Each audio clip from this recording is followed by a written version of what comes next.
দীর্ঘ ২২ বছর পর জনাব তারেক রহমান আসছে রাজশাহীর ঐতিহাসিক আলিয়া মাদ্রাসা মাঠে।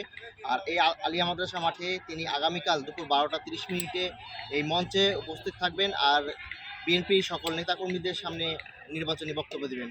আগামীকাল আমরা জানি যে আমরা আগামীকাল বিএনপির এই মহাসমাবেশ অনুষ্ঠিত হবে। সেই সমাবেশে রাজশাহী বিভাগের আহ, তিনটি জেলার প্রার্থীদের তিনি পরিচয় করে দিবেন। নাটোরের ৪টি এবং চাঁপাইনবাবগঞ্জের ৩টি এবং এই রাজশাহী অঞ্চলের ৬টি আসনের নির্বাচিত এমপি প্রার্থীদের তিনি তিনি সবার সামনে সবার সামনে সকলকে পরিচিত করে দিবেন।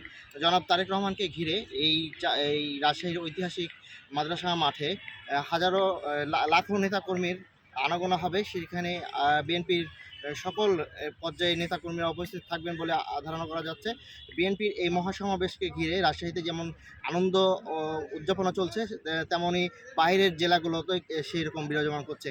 রাজশাহীর এই আলিয়া মাদ্রাসা মাঠ থেকে আমি আপনাদের দেখাচ্ছি যে রাজশাহীর যে ঐতিহাসিক মঞ্চটি তৈরি করা হয়েছে তারেক রহমানের জন্য, সেই তারেক রহমানের জন্য মঞ্চটি ইতিমধ্যেই প্রায় ৮০% কাজ প্রস্তুতি রয়েছে এবং 20% কাজ বাকি রয়েছে, সেগুলো আজকের মধ্যে কমপ্লিট হয়ে যাবে।